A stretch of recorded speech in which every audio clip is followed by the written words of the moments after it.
and content provider of the narrowpath.com website, which features everything from soteriology, eschatology, apologetics, spiritual warfare, church history, and much more, with well over 1,000 lectures, I believe, including a comprehensive verse-by-verse teaching on the entire scriptures, both the Old and New Testament.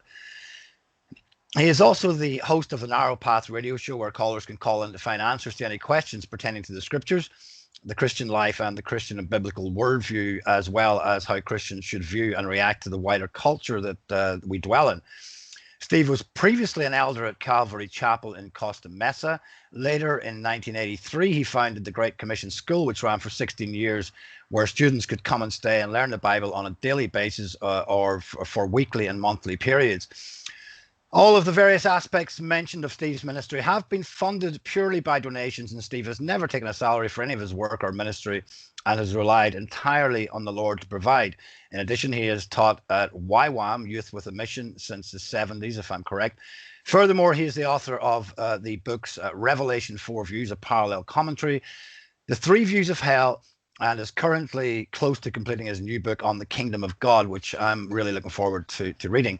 The motto of the Narrow Path is showing you how to think and not what to think about the Bible. And I have been a student and beneficiary of his work since 2014, when I first came across him and heard his preaching of the gospel in a YouTube video, which resulted in my own conversion to Christianity.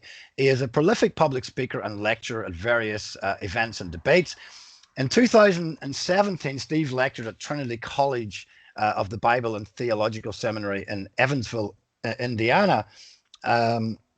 On the Trinity radio broadcast, Braxton Hunter, the pastor, and Jonathan Pritchett discussed Steve's ministry, stating in their opinion, he's made a career out of teaching laypersons the Bible at a level of scholarship you don't find in many seminaries. So with all that, I'm delighted to be joined by Steve. Are you with me, Steve? Yes, and that sounded very good. I'm more impressed with myself than I was before.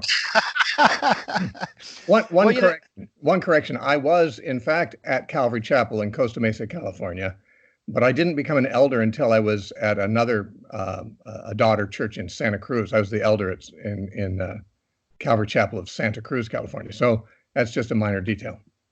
Yeah, well, I was just thinking, that I don't think I've ever done you justice really in the introduction, because you have done so much, and I think it's important for our readership or for our listeners when it comes to, why it's important, why your view is important to me, and why I think people should take your views seriously. Yeah, well, I certainly take them seriously. Well, as I say, I mean, I've been a huge beneficiary of your work. I mean, I would say on a daily basis for the first 4 years, I listened to your lectures on literally every day, and many of them over and over again. I mean, I haven't listened to everything in the verse by verse, as you would appreciate, but pretty much all the other lectures you've done on your website, I have been through them at least once. Your ears must hurt.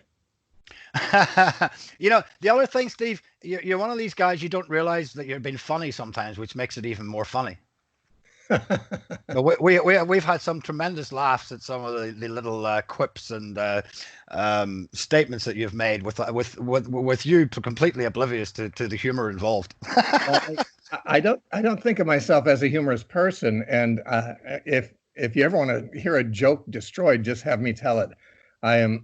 I'm totally incapable of telling a joke without destroying it, and I'm not a humorous person, but some people have found some of my thoughts, or like you say, inadvertent comments, well, yeah, contain some humor. Yeah, well, my sense of humor is very dry. So the little more comical quips are extremely dry, so yeah. Anyway, okay. What I wanted to discuss, as I'm sure, surprise, surprise, is the whole unprecedented situation we have with the coronavirus. Now, I'm going to try and narrow this down. We could go into the wider implications culturally and the economy and everything else. And I mean, those things are not mutually exclusive. We can touch on that, and if it's all the church should be thinking about those things. But I want to focus initially on the lockdown situation and the fact that, we can't worship in an official way at the minute. We can't congregate as Christians. Now, I'll preface this by saying there are some perhaps who are more prone to, let's say, pugnacity and contention, and may naturally have a more rebellious spirit, and who could perhaps use the situation as an outlet for that, and totally reject the lockdown and the ban on congregating under the guise of, I suppose, godly zeal and loyalty and courage, as the motivating factor, when it may just be, as I say, they have a more pugnacious, generally sort of spirit. And on the other hand, I think that there will also be those, there will be the possible, if not probable, tendency to exegete, certain scriptures in an absolute sort of no exception manner, but equally, which may actually be a convenient exegesis of such passages to mask more supine, timid, and self-preservation tendencies under the guise of absolute submission and godly obedience, because there are implications and consequences if one concluded otherwise. Because let's face it, some could be motivated to avoid those implications and consequences, leading to either, to the suppression of convictions to the contrary, or the likely resulting persecution that could materialize. The avoidance of such, I believe, is a powerful motivator when concluding what the passages say. I'm talking about 1 Peter 13, Romans 13, and Ephesians 6. So ultimately, though, we all want to be able to, and should be attempting to at least, be as objective as possible and eradicate blind spots and any self-motivating tendencies, and establish what is the actual truth when it comes to this matter about how we should respond to the state imposing these restrictions on congregating. And as I say, I've been looking at the passages 1 Peter 13, Romans 13, and Ephesians 6. I think it's verse 5. I think it's 1 Peter 13. You mean 1 Peter 2:13. Yeah. Oh, sorry, 1 Peter 2:13, yeah. Yes. So, I mean, basically what you're asking is, how do we test the boundaries of legitimate civil disobedience on the part of Christians? That is, how much are we supposed to submit to state authority?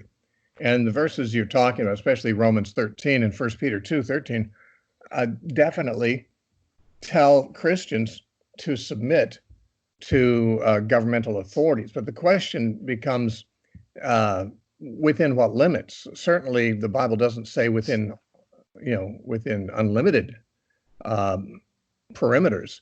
The Bible teaches, and reality would show, that when someone is in a position of authority, there is a defined sphere of authority.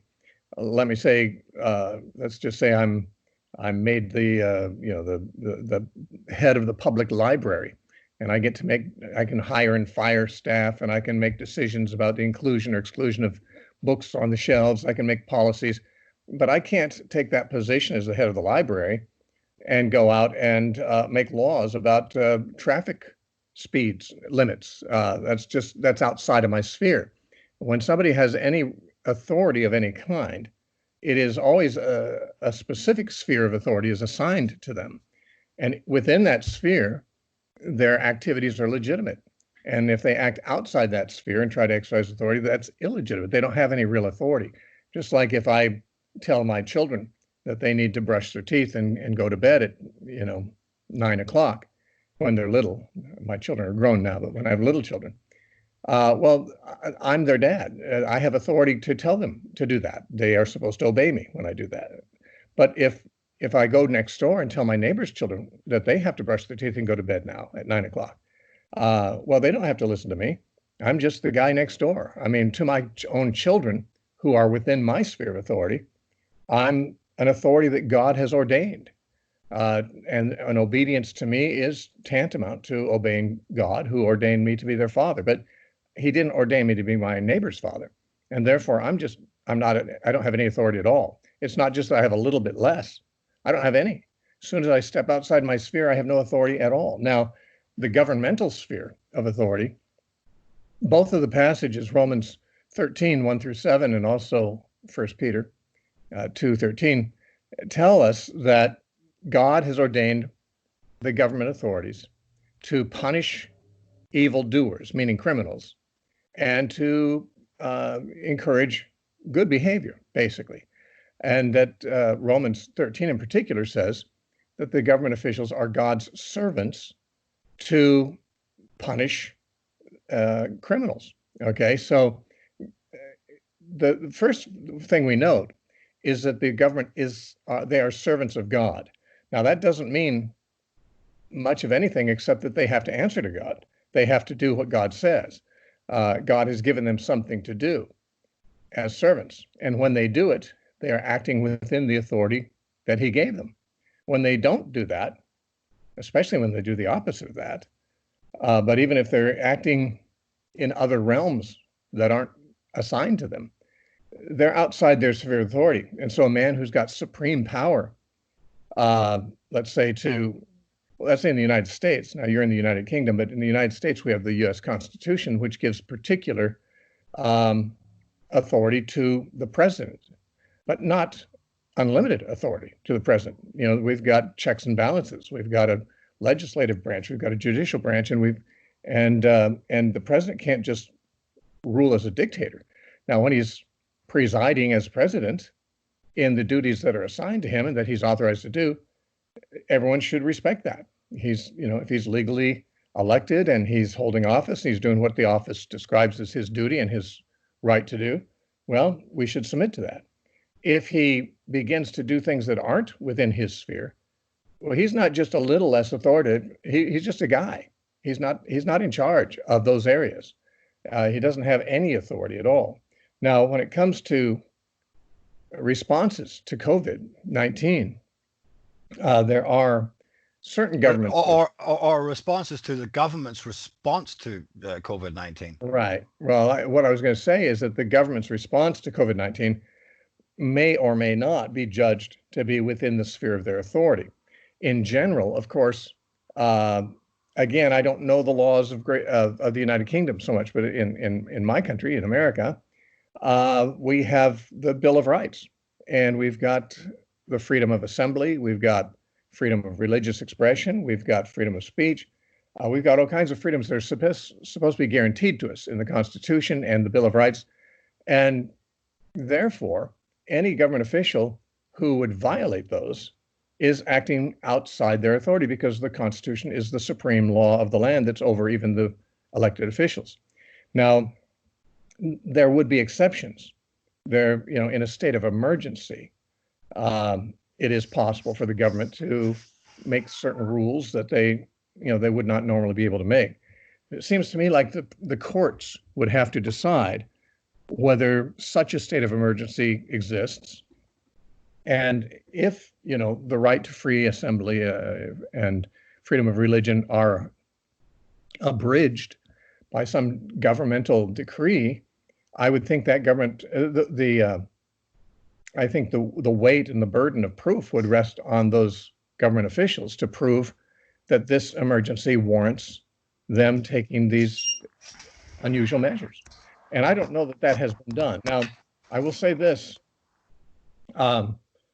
If the government says that I have to wear a mask when I'm out in public, or that I should keep 6 feet away from people or because of possibility of infection, I may think this is unnecessary. And I don't really think that, I'm not really sure that that's something that falls within their sphere of authority. On the other hand, my wearing a mask or not wearing a mask is not a matter of conscience to me. That is, the Bible doesn't say that as a Christian I should not wear a mask. And since it doesn't say that, I can't claim that my conscience compels that I disobey those rules. I believe that Christians should recognize that many times governments, almost always, virtually every government, overreaches its proper authority. And obeying them when they do so should not be a matter of conscience for us. That is, if we feel like we cannot do it or should not do it, then I don't think they have any divine mandate, or we have any divinely appointed duty to obey. However, I think throughout history, Christians have realized that many government mandates do not interfere with our expression of our Christian faith, do not prevent us from fulfilling any Christian duty, and therefore it's better to live peaceably and not, not become a subversive, not become a revolutionary. Now, I believe there are times when it is a Christian's duty, out of love for his fellow man, to stage revolt, or if not stage revolt, at least protest against government overreach. And if that's true, then I think Christians are wrong to just sit around and say, oh, but we have to obey the authorities. Well, there's the highest authority that Christians answer to is God, and certainly Christ as the head of all things to the church. And if we are called to do something, let's just say to evangelize, and the government says, I'm sorry, that's not going to be allowed. Well, so we just ignore them. We just go ahead and do it anyway. That's what the apostles did when the Supreme Court told them not to preach in the name of Jesus. Peter said, well, we have to obey God rather than man. And so that wasn't even an act of rebellion against authority. That was a submission to the highest authority, God. We have to obey. He didn't say we have to be disobedient to you. He said we have to obey the highest authority, God, not you. And that's the way that Christians have to look at the matter of civil disobedience. And there's a long history in the Old Testament as well as the New Testament and our Christian history of godly people having to say, I'm sorry to the government, I can't obey that order. Yeah, and I think again it comes back to how I prefaced this. I mean, I think there are some people who are just naturally rebellious, whether it comes to a woman who is looking for some way to wriggle out of obeying her husband, or whether it's children not obeying their parents, or a Christian not obeying the leadership or not submitting. But on the other side of the coin, I think there are people where it's convenient for them to exegete those passages as a blanket. No exception. We must always obey the authorities because, as I said, let's face it, it could be inconvenient if you came to the other conclusion that we should congregate, because you would either have to suppress those convictions, or it could very possibly, in the current climate, result in persecution, and that's an inconvenience. I think we have to be honest when we're looking at those passages that we're not looking at it from a self-motivating and a self-preservation aspect as well. So that I think we need to it's difficult maybe to find a balance, and of course we've never really had to look at these sorts of passages in the West until recently, and with this increased lockdown situation and the unprecedented situation we find ourselves in. Well, yeah, and when you encounter this mentality among some Christians that we just have to go along with government authority no matter what they do because the Bible says so, then we have to ask ourselves, well, what if we were in a situation like Dietrich Bonhoeffer, or the Ten Boom family in Holland who were hiding Jews against the government's orders, or many other Christians, frankly, who violated the Nazi regime's orders in order to save lives. Or indeed equally, who didn't obey Stalin's orders. Right, exactly. I mean, Christians have, at least courageous Christians, have often had to take a stand against tyranny. Now, see, nobody probably in Great Britain or in America believes that we have a parallel situation here to, Nazi Germany. But the question is, what if it comes here in increments rather than with an election? Hitler was elected into power, and then it was shortly after that things, got terrible. But what if it's not just a single election? What if it's a series of elections? What if it's a series of encroachments and violations of, constitutional freedoms and so forth? And I think that has been the case. Yes, I think it has. There's no question about it.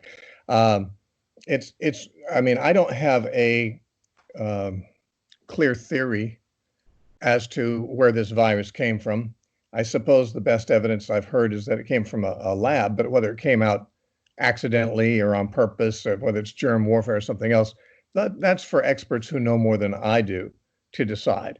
But whatever may have been the cause of the virus, we need to keep our eyes on tyrannically minded government officials who will, they won't let any crisis go to waste in seizing more power and taking away more liberties from people.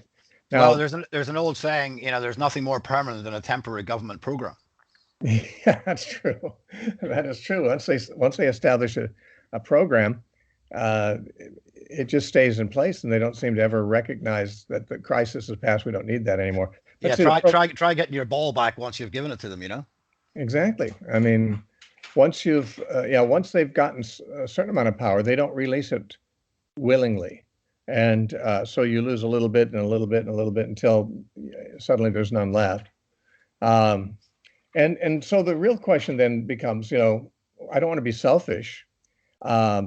Christians have had to live throughout history with far less comfort and prosperity and liberty than I've known all my life in the United States. I mean, there are Christians all over the world who are in prison because their governments don't allow freedom for religion. And so I can't say, well, I deserve to have freedom of religion. I'm not going to let somebody, you know, take it away or imprison me if I exercise it. But the point is, I do have to fulfill my responsibilities, whether the government says that's okay or not. And if I live in a land where I can have a say about things, and if I can exercise some influence to push back a little bit to maintain actual justice in the country rather than the creeping injustice that's coming in, then my doing so might be an obligation I have to my children or my grandchildren's generation, because Well, Jesus quite. said Jesus said to do to others what you'd want done to you. I'm actually very happy that a previous generation did something for me. They fought the Nazis and they fought the communists and so forth, and they've bequeathed to me freedoms such as people throughout history have never dreamed of before. I mean, that's a very great benefit I've received, and I'm glad they did. And I would think that the next generation or two would be pleased if we did something similar for them. I'm not talking about fighting a shooting war. I'm talking, though, about standing up for justice and for liberty and things that we enjoy. Uh, wouldn't our children and grandchildren enjoy them? If so, then loving my neighbor as I love myself would seem to imply that I have some responsibility to do what I can within the realm of at least Christian ethics and morals to pass such things along to my children. Yeah, and at the minute, we're talking about systems. We mentioned communism and fascism. I mean, and the future of our children. The current economic reaction to this. I mean, I'm sorry, but this is not what I would define as free market capitalism. When central banks print money out of thin air and essentially launder it through governments to buy up assets, to buy up junk bonds, to buy up everything, and to bail out everybody and everything. This is not free market capitalism. This is getting into the realms of fascism. Certainly, I believe there are communist elements to it as well. Just even economically, and this is ostensibly it's socialism. Mm-hmm. And this is not what the West has been built on, but socialism has been incrementally and perniciously been gaining ground in Western nations, and our children are going to have to bear the brunt of this. I mean, it's unprecedented. The Federal Reserve are printing up trillions of dollars as if this is somehow a way to conduct an economy. We're doing the same thing over here. The country, the economy was a staggering drunk anyway. We're so loaded up with debt. I mean, you look at the cultural issues. They're so generally there's so much ungodliness in the culture of abortion, gay marriage. All of it, you can go on, and equally the economy is as equally ungodly. I mean, everyone's over leveraged with debt, both corporations, with individuals. There's no savings. We now have a socialist system. We have many Christians, I think, who seems to think that socialism is benevolent, rather than understanding the true nature of socialism and the difference between Christianity and charity, and actually owning property and giving it away as charity and actually owning it rather than having it taken from you with the sword of the government. So all these things are in play at the moment, and I have frustrations because I just think that the church is so lacking in discernment and knowledge of these type of topics to be able to even know where to start, of how to react to them and the implications of them and why we should understand and know these things. I mean, are you in agreement with that? Yes, absolutely. In the Bible, King Hezekiah, who's the king of Judah, he got a little cozier and friendlier with the Babylonians than was advisable. The Babylonians were enemies. And Isaiah the prophet came to him and said that because of this, the Babylonians will someday come and basically take Judah into captivity and take away everything from them. But he said it won't be right away. It'll be, in a later generation. And the Bible says that Hezekiah said, well, at least it'll happen to my children and not to me, which sounded to me like an awful thing to comfort himself with. Well, it won't happen in my lifetime, so I'm going to have peace, but my kids will have to deal with this.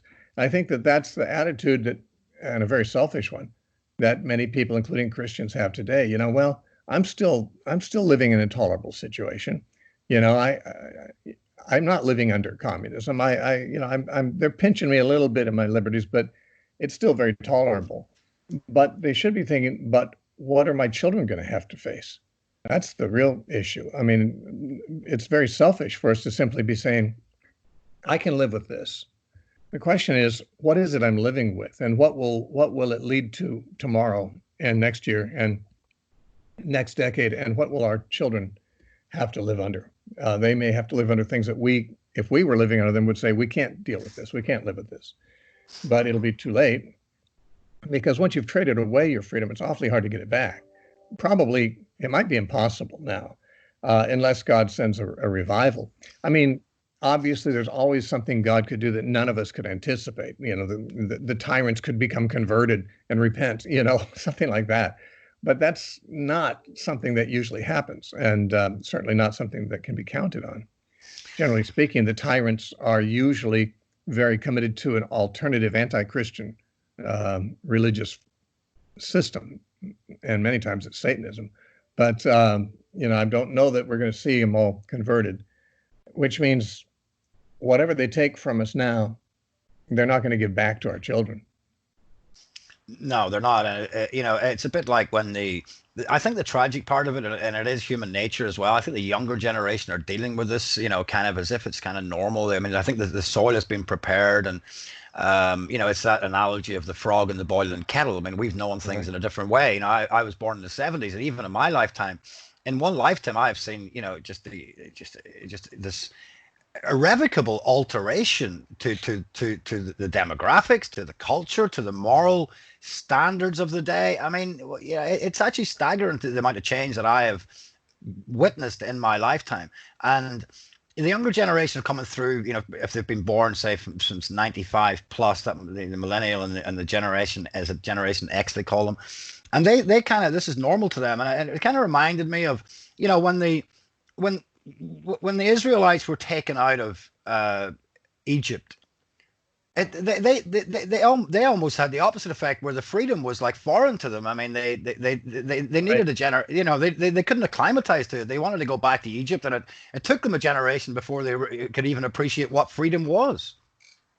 That's true. And now you're saying, the reverse could be true too. I mean, it took a generation for, the millennial generation to forget what liberty is, and to acclimate to the loss of it. I think the educational system has directed them toward sympathy toward socialism, and toward the idea that Western civilization and capitalism and things like that are evils and injustices. But see, what has happened, our young people through education and through media have been deprived of an understanding of what justice is. Some young people, in order to get a sense of importance, I suppose, and a cause, have become social justice warriors, because the idea of social justice has such a positive ring to it. And yet they don't know what justice is. Social justice is simply a buzzword for institutional injustice, really. I mean, social justice is, treat one group with deference over another group. It has nothing to do with individual virtue or what is deserved. It has to do with just arbitrarily saying this group, has suffered X amount. I think we're going to give them X amount of advantages over other groups. And it's all emotionally driven. It is. It's all an emotional thing. It's not thought out very well. But No, thinking also is a lost art in the younger educational system of the younger people. I'm not saying there aren't any younger people who know how to think, but the educational system is not teaching them how to do so. I think because God put a brain in people's heads, some people manage to still think even when the educational system is trying to teach them not to do so.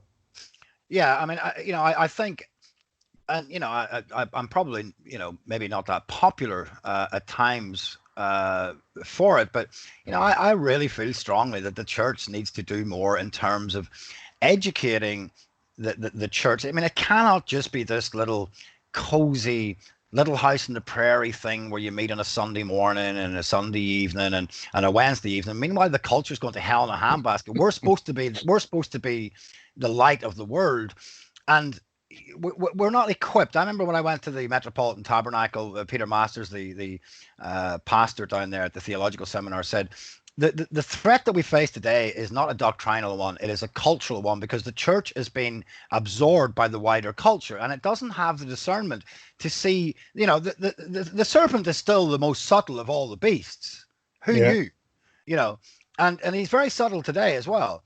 And I just don't think the church is equipped for it. And I think the church should be teaching people what is socialism, what is Marxism, what is fascism, what is communism, what should we think about money. I mean, you've got a whole lecture series on your website on money. Yeah. People just don't seem to understand that the current financial situation is incredibly ungodly, and I believe that we should be speaking out against it. At least we can have a conscience about it and say, well, we did try and warn you. Yeah. Yeah. Well, by the way, that lecture on money is in my series of lectures called "Toward a Radically Christian Counterculture," and I know. that's a long series, and the whole thesis behind that is that the church needs to not be absorbed by the dominant culture. Yeah. There was a time, maybe a generation, maybe two generations ago, when a Christian in Western civilization, could live according to the dominant culture for the most part and not be very far removed from, fulfilling the duties of their Christian commitments.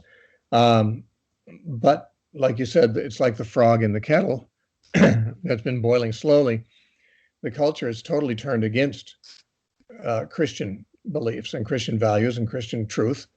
And the church, by simply floating along or sitting there as the water gets warmer, is losing something that they may never easily get back without Yeah. Yeah. great pain and loss. Yeah, for they turn the temperature up. It goes up to 30 degrees, and the church is at 25, and then they turn it up to 40, and the church will move up to 35. The church just sort of lags a little bit behind, but largely goes along with the modern culture, to the point that, as I say, you get Christians affirming things like socialism is a good thing. The assumption that you must send your child to university. I mean, my son, his mother's constantly talking about, he needs to go to university, and I'm saying, no, he does not.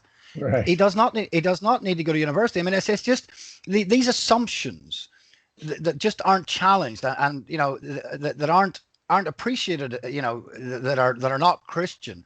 And as you say, I mean, I remember when I first listened to your series on the radically Christian counterculture. I remember listening to it with some trepidation, thinking, what's this man going to be asking me of me here?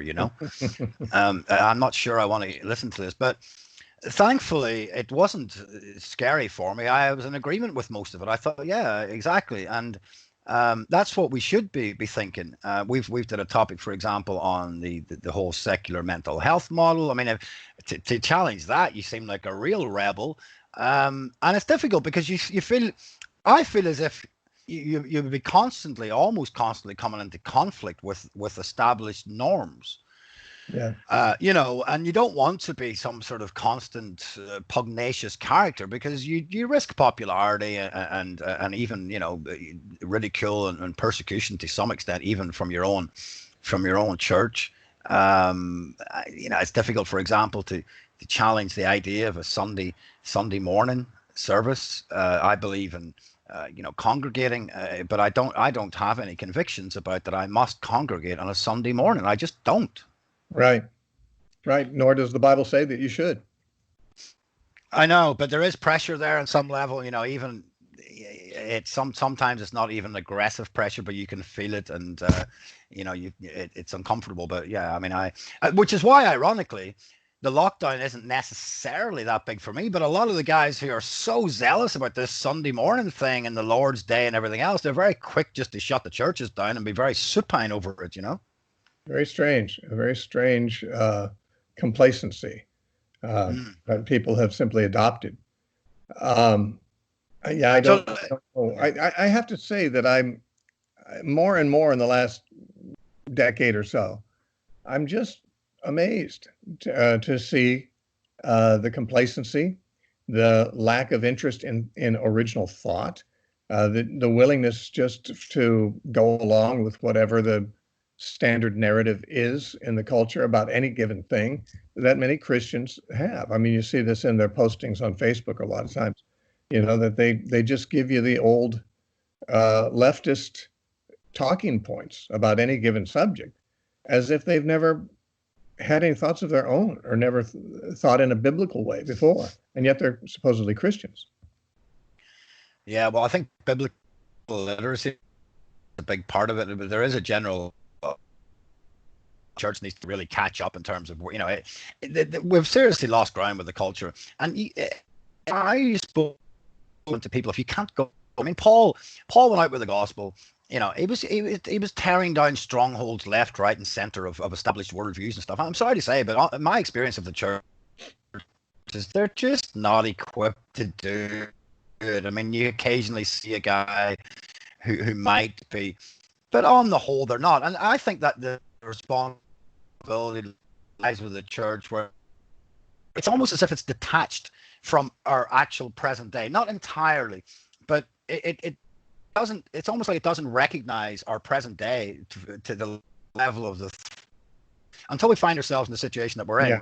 And I think God is not only judging the nation, but judging the church for its apathy, like you said, its complacency, and its unwillingness, I think, at times. In my opinion, the church and a Wednesday evening as the main events, they should be teaching people apologetics. They should be teaching people, like I said, about worldviews, about socialism, about communism, about fascism, about all of these type of things that surround us today. So so that we're equipped to discern what is from God and what is not, because I just don't think the church is equipped to discern these things. And as I say, I don't think sometimes you're popular for voicing contrary opinions. Yeah, well, I think the church can be partially forgiven for not keeping up with the culture, partly because the culture is changing so rapidly. Many of us, especially us older folks, it's just almost hard to believe that these changes are taking place. It's hard to take them seriously. I mean, there's such what looks to us like a stupidity in many of the leading narratives that are coming across, that it's hard for us to believe there's really anyone out there who really believes that. And if you're in church and most of your friends are Christians, and although they're tolerant of the changes in the culture, they still more or less have values that are similar to what they grew up with. The company you're in, the Christian company, somewhat is a buffer against it, and it makes it hard to believe there's really people out there who are as I guess clueless as much of the culture has become. So you just kind of, I don't know, the church is kind of in denial about it, and I can understand it, because it's hard. It's surreal. The changes that have taken are so surreal. Yeah. It's hard to believe they're really true. Now, it's almost like it puts you off balance. Yeah, I was going to say I do blame the church to a very large extent, because the church has accommodated the intellectual laziness of the majority of the culture. I mean, the largest churches are filled with people in many cases. I mean, there's some exceptions, but in many cases, they're filled with people who just want to be made to feel good. They want to hear a sermon that makes them feel good. Yeah. And and the pastors have accommodated that. When there's a certain prestige that a pastor has among his peers if he has, 10,000 or more people in his church, and if he's got 100,000, all the better. He's there. There's a certain, I guess, measures of success in the pastoral profession. See, to me, the term pastoral profession is an abomination, but the professional clergy is, to my mind, an abomination. Just the concept is. But let's face it, a lot of people in ministry are in a profession, and in their profession, large churches, large congregations are, the driving factor that makes them respected by others in their field, and even predicts for their promotion, perhaps in the realm of religious professional life. And so, they're tempted to just give people what they want so that their congregations be large. And maybe they thought it's harmless as long as they're saying nice things and good things and things that God wouldn't object to. But the pastor's supposed to be teaching people the Word of God. And I have to say, one reason that the biblical illiteracy is such a abysmal point at this juncture is because people have short attention spans. They don't want to read, of course, and let's face it, if they haven't read much, they can't be blamed for not knowing that reading is so advantageous. I mean, when most of the reading they've done is on tweets and Facebook messages and memes on the internet. I mean, really short things that don't. Well, this is why. Go ahead. Yeah, this is why. I was going to say this is why it's almost a message out there. It's almost impossible. It's almost counterproductive to do an interview which is like beyond 15 minutes. Yeah. You need to condense it, which are very successful. Their videos are about 10 to 12 minutes long because they know once it goes beyond that, people stop tuning in. I mean, I can look at the YouTube analytics occasionally, and it'll tell you what the average listener period is, and most people tune out after about 8 minutes, 10 minutes, 12 minutes. Mm-hmm. And that seems to be the norm. Where I mean, if I'm even thinking if I put this interview divided up into two parts because it'll be shorter for people to digest because I personally like to listen. It lasts a while. There's more content in there, but yeah, I think it's part of the entertainment thing where it sort of dumbs down the mind, and it literally. Paul, your voice is breaking up now. I've lost the audio. I was starting to lose chunks of it, and now I don't know if I have any of it left. Can you hear me now? I can hear you, but not necessarily whole sentences. Right. Well, I don't know what to say. I was just saying that the shorter the videos are, the better. In terms of people digesting it, because the concentration spans aren't all right. I think we might be losing Steve here. It'll probably pass in a minute. Yeah. Can you? It's garbled. Yeah. Right. Okay. Right. Well, I don't know.